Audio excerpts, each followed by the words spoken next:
It is official. The Bears have selected Austin Booker out of Kansas there it with is. the 144th pick. So Bears fans get their wish. Corey Wooten gets their wish. The Chicago Bears have addressed their defensive line here in the 2024 NFL Draft. Austin Booker, a 2023 first team guy. There it is. Okay. Now everybody can really, they gave up next year's 4th to get in the draft 5th to pick Austin Booker, who a lot of people thought could have gone as high as the 3rd round. High-end talent, position of huge need. As I was just saying a second ago, it just reeks of Ryan Poles, because this is a dude that, if he hits it, is going to be a star, and if he doesn't, he's going to be a nothing, and that's okay when you're picking this late. I love the risk here. I love the swing, and it speaks to some urgency too. No, we're not waiting for next year. Let's get a guy in here. The window starts now. The Caleb Williams era and window starts right now.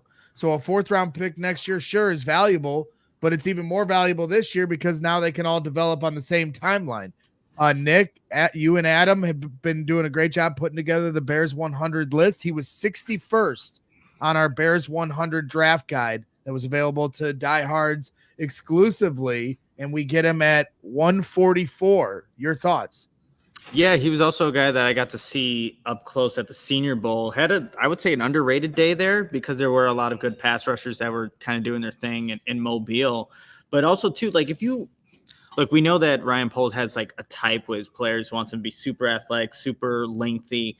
He doesn't quite fit the relative athletic score that you would essentially peg to go to the Bears, but I think it's just, they see a lot of potential, I would think, because he is inexperienced, but I think there's a lot of upside with a guy like Booker. So, again, it fills a position of need. He does have a quick first step in the spin move. You'll see with Booker and how he utilizes it. So, again, I think they weighed their options of having the capital next year and decided, hey, let's do this. Let's go get a guy. And they just don't have anybody to develop at the edge rusher position. You thought that was going to be Dominique Robinson. That has not really worked out, and you need to get guys in that room. And the Bears identified Booker from Kansas as that guy that can be, someone that can obviously develop. But I think there's just a lot of upside and potential that they can probably get out of him once he gets into NFL coaching.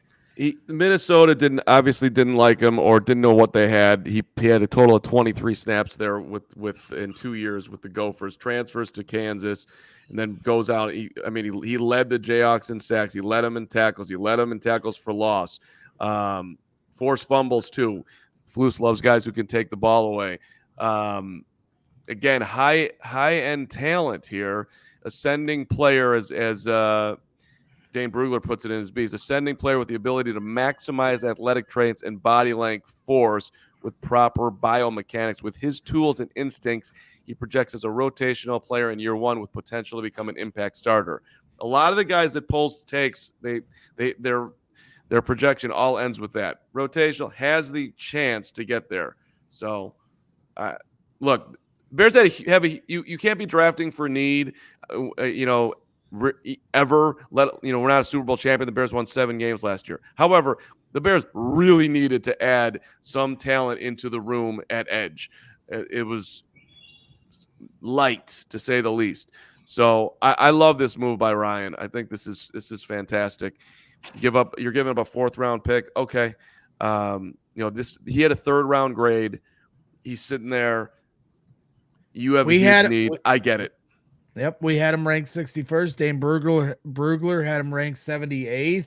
It's a combination. I was just watching a little bit of what they were talking about here on NFL Network, and Daniel Jeremiah was saying, hey, it's a combination for the Bears of talent and need for the, talent of the player and need for the team. And I'm sure Matt Eberflus was, giving Ryan Poles a few nudges like, hey, doing a great job, bud. Defensive guy.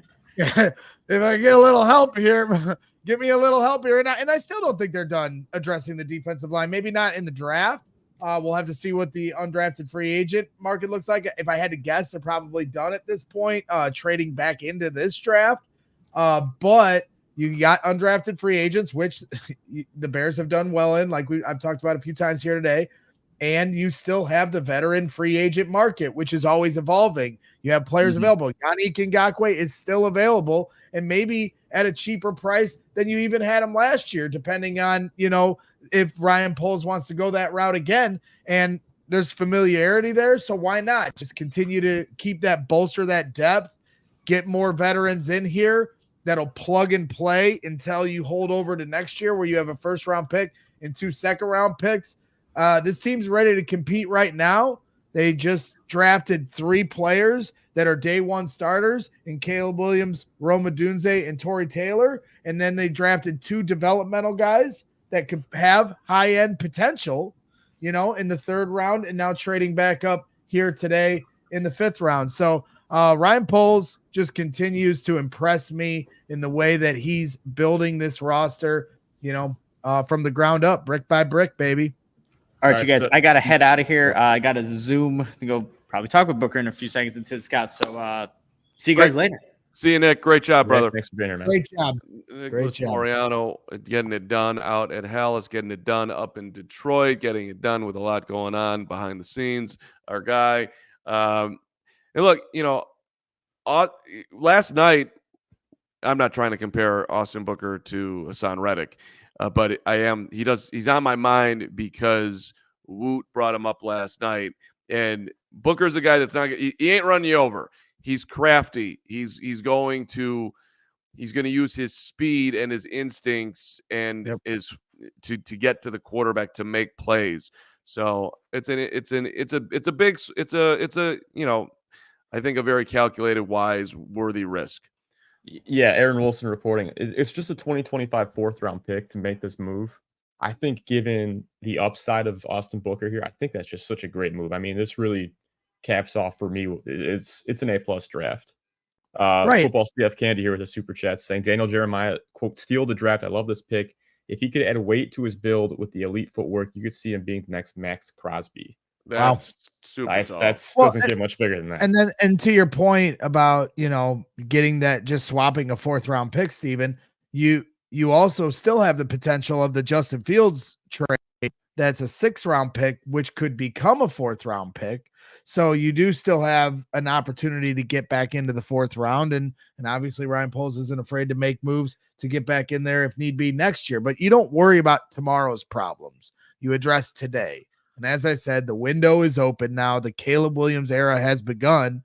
So they're clearly, with the veterans they've picked up this offseason, and now combining that with the draft they've had here in the last 3 days, they're ready to win right now. And let's see how fast this offense and Caleb Williams can pick things up. But this is going to be a highly competitive team and a team that's going to be a lot of fun to watch and cover on our end. We all silly like the mayor.